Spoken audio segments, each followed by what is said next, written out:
أشهد أن لا إله إلا الله وحده لا شريك له وأشهد أن محمدا عبده ورسوله اللهم صل على سيدنا ومولانا محمد وعلى آل سيدنا ومولانا محمد وبارك وسلم إنك حميد مجيد۔ خاتم الانبیاء حضرت محمد مصطفیٰ احمد مجتبی صلی اللہ علیہ وسلم کے غلام اور ہمارے امام بانی جماعت احمدیہ مسیح موعود و مہدی مسعود علیہ السلام کے ایمان افروز اور روح پرور ملفوظات۔ فرمایا مسلمانوں میں ادبار اور زوال آنے کی یہ بڑی بھاری وجہ ہے، ورنہ اس قدر کانفرنسیں اور انجمنیں اور مجلسیں ہوتی ہیں اور وہاں بڑے بڑے لسان اور لیکچرار اپنے لیکچر پڑھتے اور تقریریں کرتے، شاعر قوم کی حالت پر نوحہ خوانیاں کرتے ہیں۔ وہ بات کیا ہے کہ اس کا کچھ بھی اثر نہیں ہوتا۔ قوم دن بدن ترقی کے بجائے تنزل ہوئی کی طرف جاتی ہے۔ بات یہی ہے کہ ان مجلسوں میں آنے جانے والے اخلاص لے کر نہیں جاتے، وہاں لیکچراروں کے غرض جیسے کہ میں نے بیان کیا ہے، خواہ وہ مولوی ہوں یا نئے تعلیم یافتہ مشائخ ہوں یا صوفی، صرف واہ واہ سننا ہوتی ہے۔ تقریر کرتے وقت ان کے معبود سامعین ہوتے ہیں جن کی خوشی اور رضامندی ان کی مطلوب ہوتی ہے، نہ خدا کی رضا۔ لیکن راست باز اور حقانی لوگ جو قیامت تک ہوں گے، ان کا یہ مقصد اور منشا کبھی نہیں ہوتا۔ ان کا مقصود اور مطلوب خدا ہوتا ہے، اور بنی نوع انسان کی سچی ہمدردی اور غم گساری جو اللہ تعالیٰ کی رضا کے حصول کا ایک بڑا ذریعہ ہے، وہ دنیا کو دکھانا چاہتے ہیں جو خود انہوں نے دیکھا ہے۔ اللہ تعالیٰ کا جلال ظاہر کرنا ان کی تمنا ہوتی ہے، اس لیے وہ جو کچھ کہتے ہیں بلا خوف لومت لائم کہتے ہیں۔ ان کی نگاہ میں سامعین ایک مردہ کیڑے ہوتے ہیں، نہ ان سے کوئی اجر مقصود ہوتا ہے، نہ ان کے واہ واہ کی پرواہ۔ غرض یہی وجہ ہے کہ بعض اوقات لوگ ان کی باتیں سن کر گھبرا جاتے ہیں اور درمیان تقریر میں اٹھ کر چلے جاتے ہیں، اور بسا اوقات گالیاں دیتے اور دکھ دینے والی باتوں پہ ہی اکتفا نہیں کرتے، قسم قسم کی اذیتیں اور تکلیفیں پہنچاتے ہیں۔ اس سے صاف پتہ لگتا ہے کہ نفسانی لذت کا طالب اور خواہش مند کون ہوتا ہے، اور نفسانی لذت ہوتی کیا ہے؟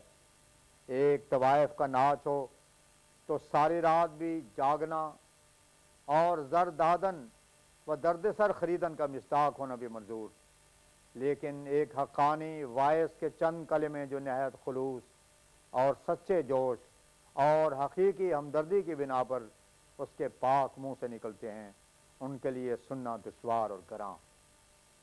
مگر یہ حقانی واعظوں کی جماعت ان باتوں سے نہ کبھی گھبراتی اور نہ جھجکتی ہے۔ کیوں؟ ان کے پیش نظر خدا ہوتا ہے جو اپنی لا انتہا قدرتوں اور فوق الفوق طاقتوں کے ساتھ ان پر جلوہ نمائی کرتا ہے، جو ان پر سکینت اور استقلال نازل فرماتا ہے۔ پھر وہ مردہ دنیا داروں کی پرواہ کیا کر سکتے ہیں؟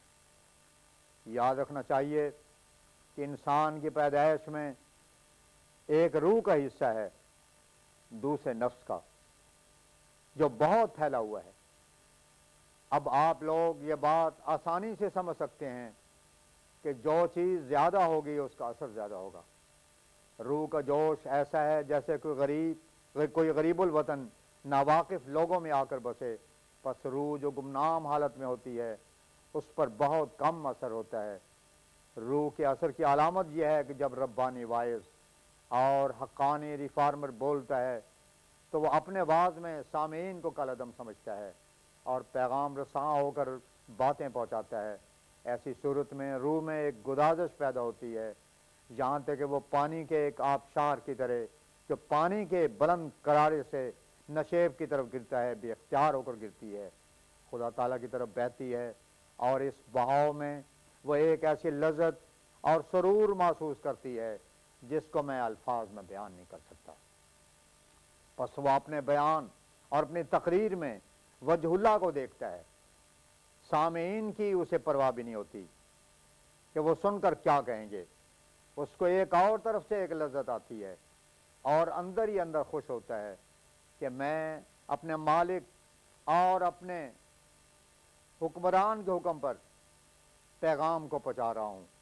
اس پیغام رسانی میں جو مشکلات اور تکالیف اسے پیش آتی ہیں وہ بھی اس کے لیے محسوس اللذات اور مدرک الحلاوت ہوتی ہیں۔ ایسے لوگ چونکہ بنی نوع انسان کی ہمدردی میں محو ہوتے ہیں، اس لیے رات دن سوچتے رہتے ہیں اور اس فکر میں کڑتے ہیں یہ لوگ کسی نہ کسی طرح اس راہ پر آ جائیں اور ایک بار اس چشمے سے گھونٹ پی لیں۔ یہ ہمدردی، یہ جوش ہمارے سید و مولا نبی کریم صلی اللہ علیہ وسلم میں غایت درجے کا تھا، اس سے بڑھ کر کسی دوسرے میں ہو سکتا ہی نہیں۔ چنانچہ آپ کی ہمدردی اور غمگساری کا یہ عالم تھا کہ خود اللہ تعالیٰ نے اس کا نقشہ کھینچ کر دکھایا ہے، لعلہ کا باخع نفس کا اللہ یکون مومنین، انہیں کیا تو اپنی جان کو ہلاک کر دے گا اس غم میں کہ یہ کیوں مومن نہیں ہوتے۔ اس آیت کی حقیقت آپ پورے طور پر نہ سمجھ سکیں تو جدا امر ہے، مگر میرے دل میں اس کی حقیقت یوں پھرتی ہے جیسے بدن میں خون۔ بدل دردے کے دارم از برائے طالبان حق، نمے گردد بیاں درد از تقریر کو تام۔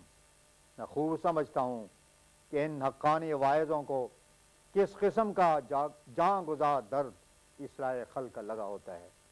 فرمایا پھر یہ بھی سمجھنا چاہیے کہ معلم جس رنگ اور طاقت کا ہو اس کا اثر اسی حیثیت سے حسب استعداد سننے والوں پر ہوتا ہے، بشرطے کہ استعداد میں قابلیت ہو۔ جو لوگ خدا تعالیٰ سے زیادہ مناسبت رکھتے ہیں اور خوف اور خشیت رکھتے ہیں ان پر اثر زیادہ ہوتا ہے۔ اس کا نشان یہ ہے کہ روح تزکیہ نفس کے لیے دوڑتی ہے اور بے اختیار ہو کر خدا تعالیٰ کی طرف جاتی ہے۔ اگر نفس امارہ کے ساتھ تعلق زیادہ ہے اور اس کی حکومت کے نیچے ہے تو طبیعت میں ایک اضطراب اور قلق سا پیدا ہوتا ہے، اس کی باتوں سے نفرت معلوم ہوتی ہے، وہاں بیٹھنے اور سننے کو جی نہیں چاہتا بلکہ گھبراہٹ معلوم ہوتی ہے۔ جب انسان اس قسم کی بے چینی اور بے لذتی ایک حقانی واعظ کی باتوں سے اپنے دل میں پائے، اس کو واجب ہے کہ وہ اپنی روح کی فکر کرے کہ وہ ہلاکت کے گڑھے میں پہنچی ہوئی ہے۔ خدا کی باتوں سے بے لطفی اور بے ذوقی، اس سے بڑھ کر دنیا میں ہلاک کرنے والی چیز کیا ہوگی؟ اس کا علاج کیا ہے؟ اس کا علاج استغفار، خدا کے حضور رجوع، اپنے گناہوں کے معافی کے لیے دعائیں اور ان پر دوام۔ اگر اس نسخے کو استعمال کیا جائے تو میں یقیناً کہہ سکتا ہوں کہ اس بے لطفی سے ایک لطف اور اس بے ذوقی میں سے ایک ذوق پیدا ہو جائے گا۔ پھر وہی روح جو خدا کے حضور جانے سے بھاگتی اور خدا کی باتوں کے سننے سے نفرت کرتی تھی، خدا کی طرف گیند کی طرح لڑکتی ہوئی چلی جائے گی۔ حضرت مسیح موعود علیہ السلام لقاء الہی کی اسی کیفیت کی طرف اشارہ کرتے ہوئے فرماتے ہیں، اور اس رخ کو دیکھنا ہی تو ہے اصل مدعا، جنت بھی ہے یہی کہ ملے یار آشنا۔ وآخر دعوانا ان الحمدللہ رب العالمین۔